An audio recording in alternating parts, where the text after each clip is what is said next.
PSL की कौन सी team किस प्लेयर को रिटेन करेंगी, आज जरा मैं आपके साथ डिस्कस करता हूं, लेकिन उससे पहले बात कर लेते हैं बिग बैश की।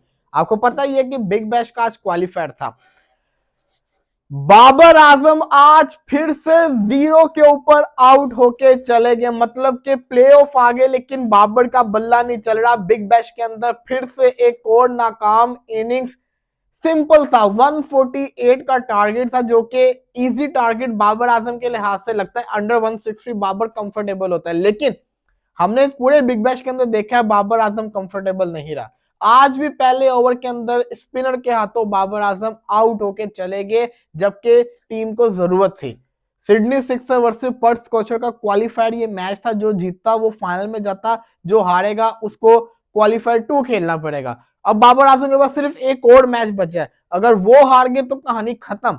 बिग बैश आपका बहुत बुरा होगा।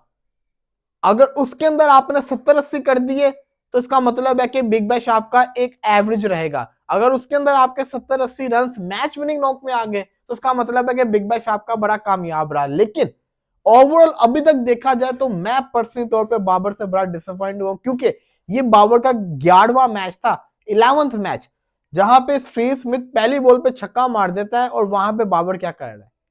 बाबर आजम इतनी नेट प्रैक्टिस कर रहा है, इतनी प्रैक्टिस कर रहा है, लेकिन जब वो ग्राउंड के ऊपर आता है उससे खेला नहीं जा रहा। ये क्या हो गया बाबर को। मुझे तो नहीं लगता कि बाबर दोबारा से कभी, अगर सिडनी सिक्सर ने चाहा भी तो बाबर खुद भी, जिसको कहते हैं जाके बिग बैश खेलेगा, क्योंकि बुरी तरह से एक्सपोज हो गया। अब आप लोग अगर बाबर के फैंस हैं तो आप दुआई करें कि ये जो आखिरी मैच है इसका, अगला अगर वो अगर वो उसमें परफॉर्म कर दिया तो बचत हो जाएगी, अदरवाइज जैसा कहते हैं ना कहानी खत्म है। तो बाबर आजम के लिए जरूरी है कि परफॉर्मेंस करके दिखाए, बट बहुत पुअर परफॉर्मेंस चल रही है।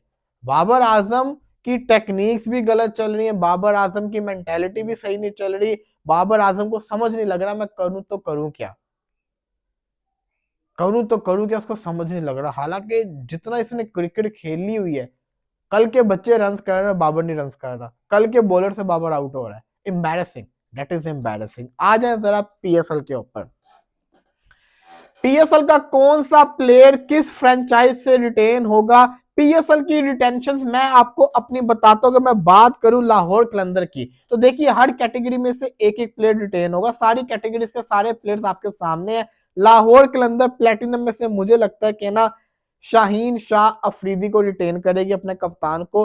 फकर जमान और डैरन मिचेस की कुर्बानी देगी। इसी के साथ साथ डायमंड के अंदर आई थिंक के जो लाहौर कलंदर है वो हारिस रऊफ, कुशल परेरा और सिकंदर रजा में से हारिस रऊफ को जिसका कहता है ना रिटेन करेगी। पाकिस्तानी प्लेयर को रिटेन करेगी, शाहीन और हारिस को रिटेन करेगी। इसके बाद गोल्ड के अंदर अब्दुल्ला शफीक को ये लोग रिटेन करेंगे, और इसी के साथ साथ सिल्वर और एमर्जिंग, इनमें से कोई एक खिलाड़ी रिटेन करना है। तो मुझे जहां तक लगता है कि ना ये सिल्वर के अंदर और एमर्जिंग के अंदर अपने जिसको कहते हैं ना मोहम्मद नईम के साथ भी जा सकती हैं, और इसी के साथ साथ इनके पास ऑप्शन के अंदर काफी सारे प्लेयर्स हैं।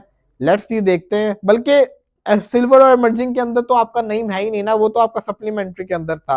तो आई गेस जिसको कहते हैं ना ये लोग जाएंगे फिर पाकिस्तानी प्लेयर के साथ जाएंगे या किसी और के साथ जाएंगे। आसिफ अफरीदी को ये लोग रिटेन करते हुए दिखाई दे सकते हैं, ये पॉसिबल हो सकता है, या रिशाद हुसैन को भी ये लोग रिटेन कर सकते हैं इस कैटेगरी के अंदर। कराची किंग्स की अगर बात करें, कराची किंग्स के बाद प्लेटिनम के अंदर David Warner, Abbas Afridi, Adam मिलने हैं। तो ये लोग अगर देखा जाए तो मुझे जहां तक है ना कि ये लोग अपने कप्तान को रिटेन करेंगे, डेविड वार्नर को, कराची किंग्स के। उसने परफॉर्मेंस 2 सेंचुरियां मारी है बिग बैश के अंदर, तो डेविड वार्नर रिटेन करेंगे। इसी के साथ साथ डायमंड के अंदर ये लोग जाएंगे अपने जेम्स विंस के साथ।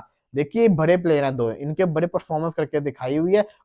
आई थिंक पॉसिबल नहीं है कि ज्यादा फॉरेन प्लेयर्स रिटेन हो, ये सिचुएशन के ऊपर है। तो अभी तक वो कैटेगरी सामने नहीं आई कि कितने फॉरेन प्लेयर रिटेन कर सकते हैं, कितने वो वाले। तो अगर फॉरेन प्लेयर एक ही होगा तो फिर मुश्किल होगा, तो फिर ये लोग जैसा कहते हैं ना खुशदिल शाह को भी रिटेन कर सकते हैं।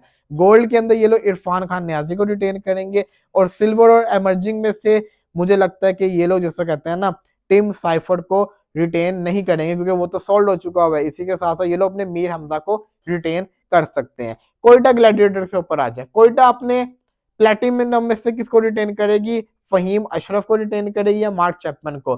तो आई थिंक ये लोग जिसको कहते हैं ना फहीम अशरफ के साथ जाएंगे। फहीम अशरफ को ऑक्शन में नहीं डाल सकते, वो अच्छा प्लेयर है। इसी के साथ साथ डायमंड के अंदर ये लोग मोहम्मद आमिर, अबरार अहमद और राइली रूसो। तो आई थिंक ये लोग जिसको कहते हैं ना मोहम्मद आमिर के साथ जाएंगे। गोल्ड के अंदर ये लोग देखा जाए तो अपने कप्तान साउथ शकील के साथ जाएंगे, और सिल्वर और एमर्जिंग में से ख्वाजा नाफे को ये लोग रिटेन करेंगे। पिशावर जल्मी के ऊपर आए तो पिशावर जल्मी की जहां तक मुझे कहानी लग रही है, पिशावर जल्मी जो है ना कप्तान बाबर आजम को रिटेन करेगा। अपनी प्लेटिनम कैटेगरी में से साइम और टॉम कूलर कैडमोर की कुर्बानी देगा। इसी के साथ साथ जो इनका डायमंड कैटेगरी है उसके अंदर ये लोग मोहम्मद हारिस को रिटेन करेंगे। मोहम्मद हारिस आपको पता ही है कि अगर इन केस ऑक्शन के अंदर साइम को नहीं खरीद पाते तो हारिस का होना टीम में जरूरी है, तो मोहम्मद हारिस को ये लोग रिटेन करेंगे।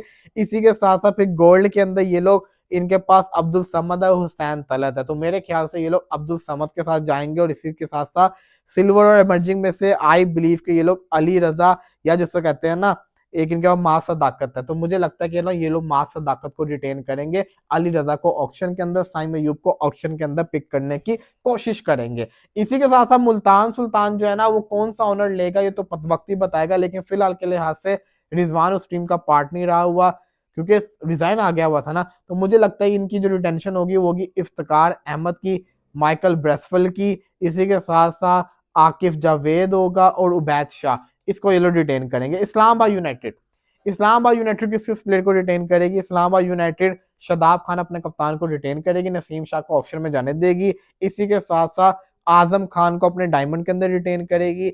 सिमिलरली जो हैदर अली है उसको वो लोग करेंगे गोल्ड के अंदर रिटेन।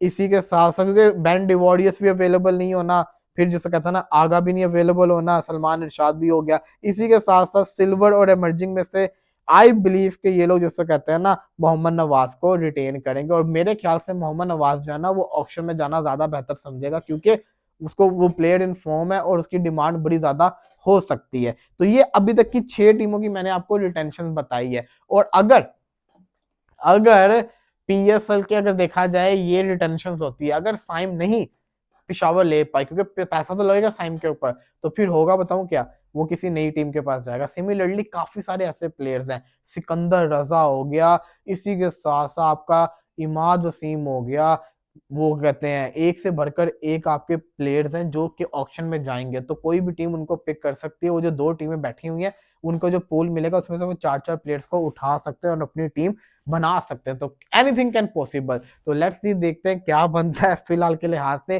पीएसएल की जो रिटेंशन है ना, मेरी अपनी 4 मैंने आपके साथ शेयर कर दी है। अपनी आपने जरूर कमेंट्स के अंदर बतानी। चैनल को सब्सक्राइब नहीं किया तो सब्सक्राइब भी कर दें, लाइक भी कर दें। फिलहाल के लिए दीजिए इजाजत, अल्लाह।